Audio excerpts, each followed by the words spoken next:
Amid heavy snowfall during the winter of 1963, FBI agents and sheriff's deputies in Kenosha County, Wisconsin, worked together to solve the suspicious missing person case of Anthony Biernat, owner of a jukebox distribution company.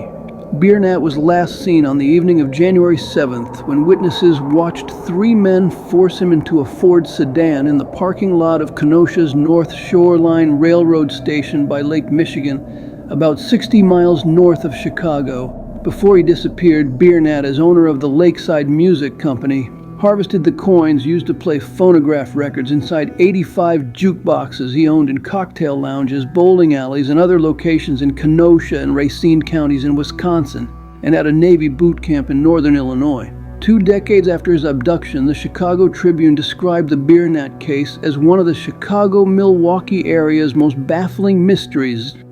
The kidnapping of the jukebox operator received considerable media coverage and raised suspicions that mobsters played a role. Wisconsin Governor John Reynolds publicly requested that the FBI join the Kenosha Sheriff's Department's investigation because state authorities were relatively helpless in combating organized crime. FBI agents arrived to determine if Biernat was kidnapped near the Wisconsin-Illinois state line and transported out of state, which would give them federal jurisdiction to enter the case. Then an unidentified underworld source contacted Milwaukee police by phone purporting to have information about the missing man. Police released the news to the media.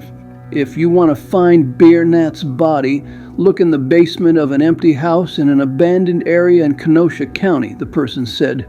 When the officer on the phone asked the caller to be more specific about the location, the source replied, "Well, you can be sure of one thing.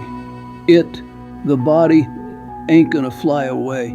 In Kenosha County, sheriff's deputies interpreted the reference "ain't going to fly away" to mean Biernat was somewhere at the abandoned Bong Air Force Base.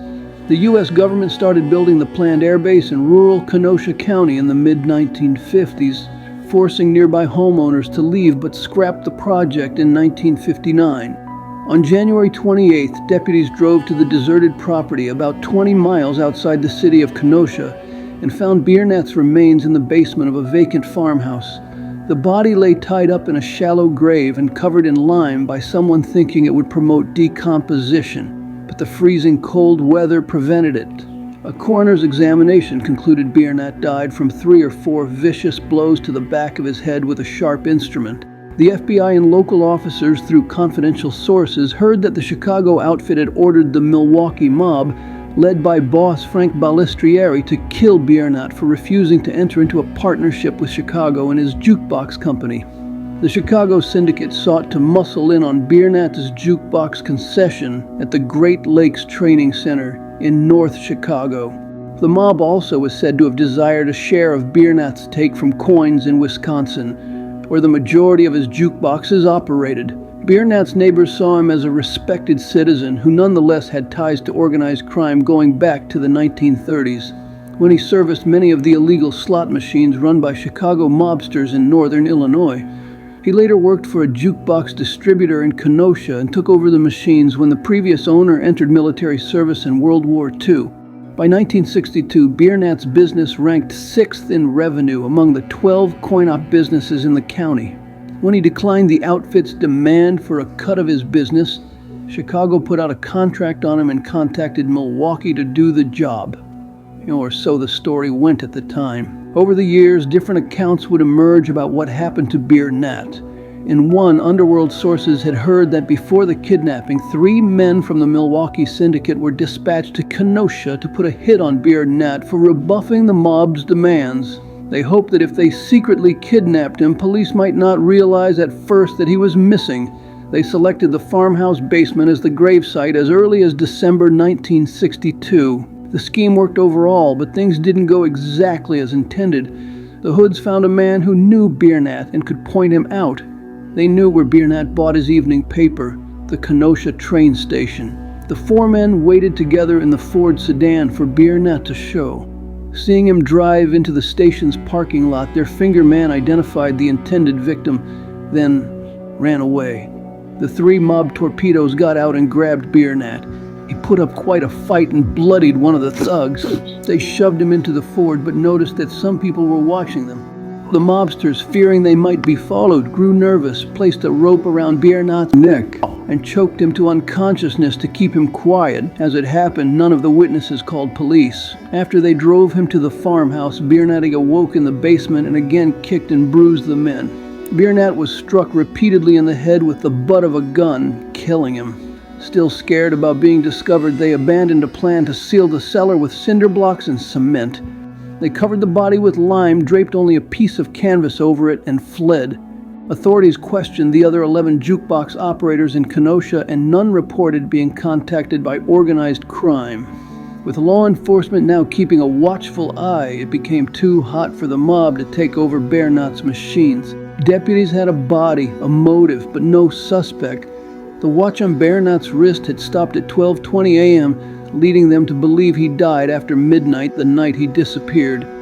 1,000 people attended his funeral in Kenosha. No one was arrested, and who killed him remained a mystery.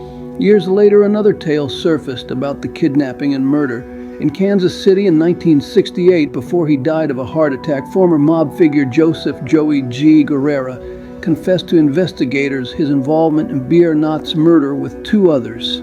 Guerrera was identified as working for the Milwaukee crime family from February 1962 to March 1963. In 1960, a new group of Italian Americans took control of the Milwaukee mob. Seeking to expand their influence, the gangsters hired Guerrera from Kansas City to strong-arm gambling and other illegal operations, to extort funds for the newly improved gang and force legitimate business in the Milwaukee area into partnerships. One such business was Biernat's jukebox company. The mob demanded bookmakers and other criminals turn over 1/3 of their incomes. One illegal bookie in Milwaukee refused, and the mob marked him for dead.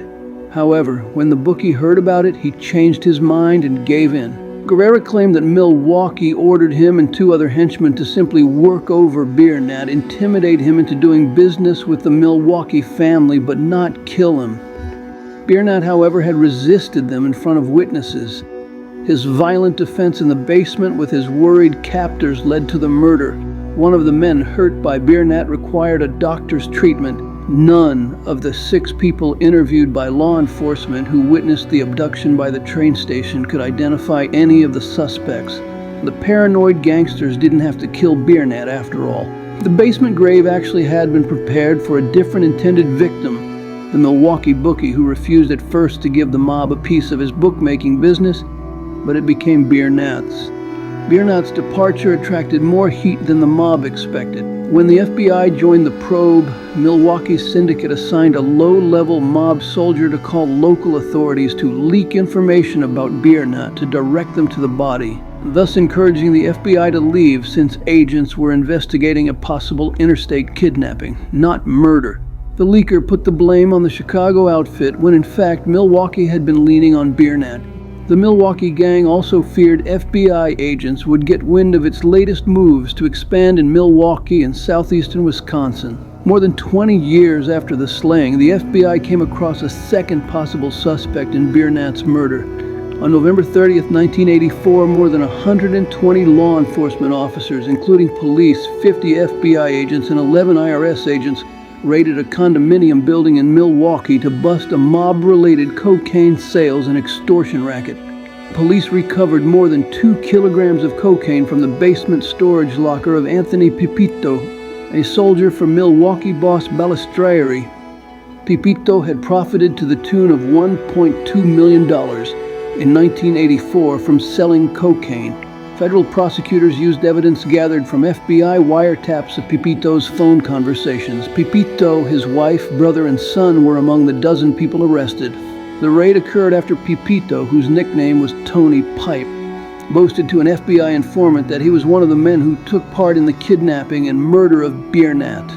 "I was the first person to hit Biernat," Pipito said. In an ironic twist, the federal judge who arraigned Pipito on multiple felony charges, John Reynolds, was the former governor of Wisconsin who had asked the FBI to investigate Biernat's disappearance back in 1963. Reynolds ordered Pipito held without bail.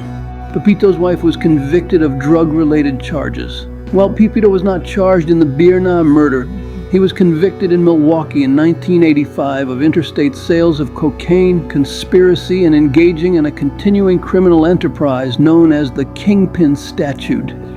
Pipito was hit with 121 years in federal prison and made to serve at least 30 years. During his sentencing, he told the judge the feds had lied in court and dubbed the case against him a fairy tale. Before announcing the sentence, the trial judge, Thomas J. Curran, scolded Pipito. "You have a concern for other human beings that makes former Uganda leader Idi Amin look like an altar boy." Pipito died 26 years later in 2011. No one's ever been arrested in Biernat's more than half-century-old gangland murder, but at least names have been attached to two of the hoods who, by their own admission, took part. Thank you again for joining us on the Chicago Outfit Files. We'll see you again next time.